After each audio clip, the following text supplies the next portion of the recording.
welcome back, guys. If it's your first time here, I'm Vision Hero Binary Team, bringing you guys another video. Telling you guys my review for The Walking Dead Season 11, Episode 9, No Other Way. Now, if The Walking Dead is something interesting, don't forget to hit the subscribe button down below, hit that bell icon, then some more Walking Dead content from me moving forward. Now, let's begin. So, like I said, The Walking Dead is back for Part 2 of Season 11. Now, we are at Episode 9, No Other Way. Now, this episode has gotten a lot of praise from fans. It's been considered one of the best episodes of the season, if not the entire series. However, for me, I just don't see it. And I think one of the issues I have with this episode is the fact that the trailer spoiled the fact that all of the characters lived at the end of the episode, with the exception of course, being Leah. And now that's the issue I have. Look, there's some great action sequences here. Really enjoyed the fight scenes with Daryl and the Reapers, Negan, Maggie, and Elijah against the Reapers. Some really great scenes. The issue here is, though, the fact that we know they're all gonna live takes away from the tension and you should be on the edge of your seats watching this episode, but instead, at least for those of us who have watched the trailer, we already know that that they all survive. So there's no high stakes. There's no need to be concerned for our characters. So that's what the issue is for me. Like I said, the action is good. They have some good action sequences, but when you know ahead of time that there's gonna be no casualties, all our group is gonna survive, do I really I'm not on the edge of my seat. I'm not overly scared or terrified for what happens. And the thing is, here again, the Reapers have been pathetic idiots this entire season, and then here they finally get up the courage and actually fight against people, and are actually a brutal force compared to when we first met them in episode 3, and then it kind of went downhill for the most part, and now we're here. And it's just, I don't know, it just felt like out of nowhere these guys just suddenly became more powerful just because the story needed them to be. And I did like some things here and there regarding the fights. Like I said, the Negan stuff taking out Brandon was fine. And that's another thing I also had an issue with is, at least for me, I don't know any of these Reapers' names. So, when they get killed off, they're, pretty much extras, and I don't know who they are, nor do I really care who they are. So, that's another issue I have, is with the exception of Brandon, I have zero clue who these people are, so why do I care if they get killed off, except for maybe, the excitement that Maggie's getting her revenge, which was a good sequence. I'll give them that. Maggie had a good, revenge scene at the end of the episode. That was great. But another thing that really annoyed me is Maggie got the kill for Brandon. This I felt was really, really annoyed me and it felt out of place. For me, I think the kill for Brandon should have been Daryl. It shouldn't have been Maggie. Brandon and Daryl had a bit of a history for the short time he was with the Reapers of mistrust and everything. But yet, you got Maggie, who's the one who kills him. The kill belonged to Daryl. It shouldn't have been Maggie. And it just frustrates me more about that. I mean, I like what they did with the episode. The standoff towards the end was very good. Again, though, there was no tension there because you knew no one was going to die. I mean, you knew Reapers were going to die. So I guess I can give them that because you don't know which Reapers are going to die at what moment. So that does definitely add some tension, but it takes away tension due to the fact that we know our people survive, and those are the people we care most about. We don't care about these Reapers. We want the Reapers to die. So the fact that that just doesn't do much for me. I mean, we did get a nice scene with Father Gabriel and the priest, which was a decent to okay scene with him questioning his religion and everything. That was a good moment. Again, though, it takes away, suspense, because again, we know he's gonna survive. There's no, suspicion there or whatever of will Gabriel make it out alive. And it just doesn't add that level of hype for me. You got Gabriel who kills the guy, of course, and then you got the cringiest scene towards the end of the episode where Gabriel wounds Brandon and surprises Leah by taking out their sniper. And oh my god, I gotta say, this is probably the most cringiest scene of The Walking Dead, maybe this season, I don't know. But you got Gabriel who is over the walkie-talkie, and you got Leah who's asking for her man to fire, and then you just hear Gabriel saying, I forget his name, Jensen, I think it is, well, isn't there, and then he says his name is Gabriel. And it just came off super cringe, like, ugh. I hated that moment. It was probably one of my most annoying moments of the episode altogether. I mean, it just really came off as cringe. I didn't like that scene. It just, overall, I just really hated it. I mean, I feel like the scene wasn't totally necessary, and if you wanted to do that scene, there would be a good way to do it without having it to be cringe, and that's just where I stand here with that. Then you got the end where, Maggie, like I said, kills them all. They get the supplies, head off. Maggie goes back to work for Alden, and it's revealed that he was killed by another Reaper, and he killed the Reaper that attacked him. And to me, I don't know. This is an area where I'm sort of in the middle here. Look, Alden has always been a secondary character. Him dying kind of was a no-brainer in my opinion. I feel like once they left him behind in episode 3, I had a feeling he wasn't coming back. I just had a hunch that he wasn't coming back. And then a few hours ahead of time, it was spoiled for me that he did die. So it was just like more frustrating than anything that, that Alden was killed off. I don't know. It just felt frustrating, and like they needed a big death for the Reaper arc, and they didn't know who to do, so they just decided to kill Alden off screen.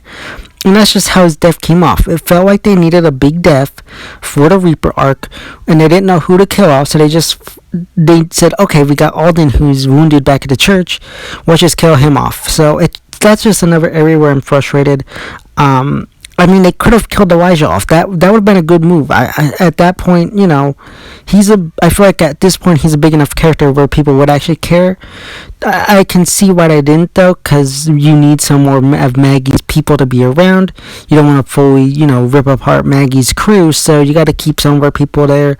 But it just felt like a cheap moment there, where it felt like Alden's death was just needed for a big moment for the Reaper arc, because we didn't have any deaths other than some red shirts from Maggie's group. So, I understand that they needed a big death, but I feel like they could have gone about it in a different way. And I'm assuming also this has to do with the fact that Alden's actor had issues scheduling-wise with filming.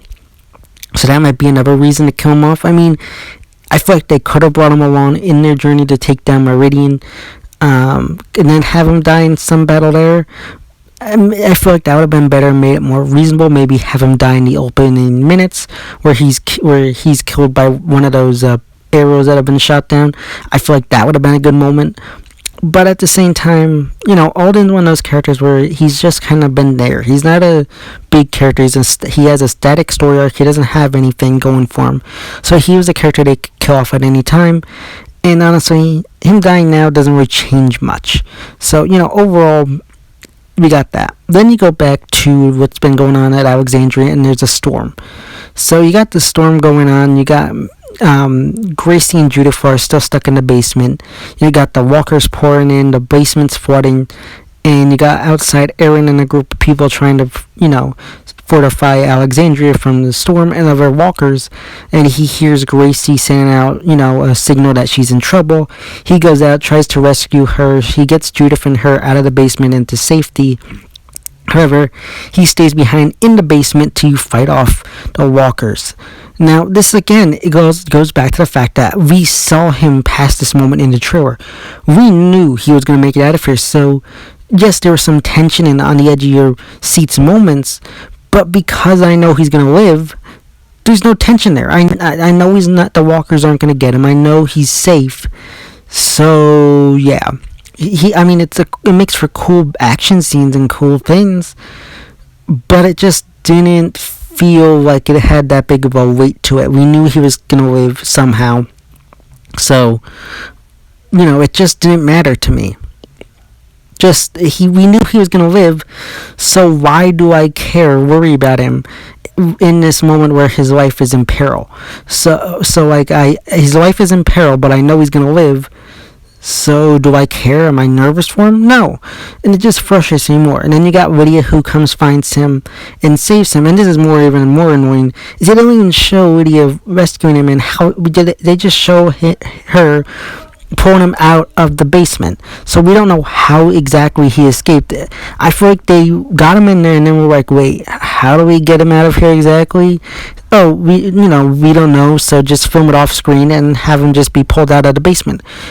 Fans are stupid, they don't care. And to me, that just frustrates me more because you put him in an impossible situation and then he magically escapes. So that frustrates me even more. So you got all that going on. Meridian is killed. Everybody gets killed off except for Leah, who escapes, and I'm sure we'll see her later on. We do see her in the trailer later on in the season, so we're going to see her at some point. You got Negan, who decides to leave the group and go off on his own, which is taken from the source material. We know he's going to return because we saw him again in the trailer too, so he'll be back in some shape or form. So Maggie's group reunites with the group back at Alexandria. They're celebrating. You got Daryl, who reunites with Connie. Our group is finally back together, reunited. And amidst the chaos, you got Eugene and the Commonwealth soldiers that arrive. Now, you got Eugene, who tells them, don't worry, we're friends, because they're about to attack the Commonwealths. But Eugene comes in, stops them from doing that, and you got Lance, who shows up, talks to them. He tells them that, you've made a great place here to survive. It's like, I'm impressed by what you've done, and says that, if you want, you can stay here and we'll supply the help you need to rebuild and everything, or you can come to us, to the Commonwealth, and, have a better life there. So, you got that, and then we jump 6 months into the future, and you got Maggie back at Hilltop, which I'm actually surprised. In my opinion, I was shocked. I thought since it was the final season, they actually wouldn't rebuild Hilltop. I figured they'd abandon it altogether and just keep Alexandria. That way they don't have to worry about set pieces. They don't have to pay for that plot of land. They could just go on and, use other areas for filming and not have to worry about Hilltop. In the episode with this big reveal with Daryl showing up in the Commonwealth armor, telling Maggie, look, there's no other, we have to do it this way. We don't know what happened. It's a 6-month tie jump. Now, we do know Daryl joins the Commonwealth Army, but I don't think whatever's going on here, he's just playing the part. He's, not fully engaged with the Commonwealth. He's not 100% on board. He's probably just playing the part. So that's where I stand there. It's definitely a good cliffhanger, and I'm curious to see where this goes story-wise, because we didn't have anything like this in the comic series, so I'm curious to see where they're taking this. So that's where I stand overall here. It was okay to decent episode. Again, we knew our characters were surviving, so there's no on the edge of your seat tension like there should have been, so that it very frustrates me. They had good action scenes, good suspenseful scenes, but just it didn't have that big weight it should have. The big ending with the Commonwealth was good and decent. It definitely helped boost this episode. But overall, I just wasn't as impressed as other people are talking about. It just felt like a meh episode. It wasn't this big, amazing episode to return to. Especially, like I said, I've said it so many times in this episode, but there were no stakes. We knew all our people were surviving, so there was no on the edge of your seat moments. Again, the excitement of battle scenes is fine, but when you have no, stakes in it where our people could actually get killed, it doesn't matter. So that's just where I stand. If I had to give this episode a grade, I'd give it a 7 out of 10. Just barely making it over the halfway mark. Just due to the lack of suspense and, Alden's death kind of feeling last minute. And, it definitely is pushed over the top due to the fact that, you had some good action scenes, and you got some good stuff with the Commonwealth at the end. So overall, I thought it was a decent to okay episode. Nothing spectacular, like I said, but decent episode. But let me know your thoughts and opinions about this episode in the comment section down below. Yeah, guys, that's my review of The Walking Dead Season 11, Episode 9, No Other Way. As always, if you guys feel, don't forget to get a big thumbs up and share. Don't forget to hit the subscribe button down below. Hit that bell icon to miss some more Walking Dead content from me moving forward. And go for me on Instagram, Twitter, which is linked in that section of my YouTube channel. As always, been Vision here with Entertainment, and I'll see you next time.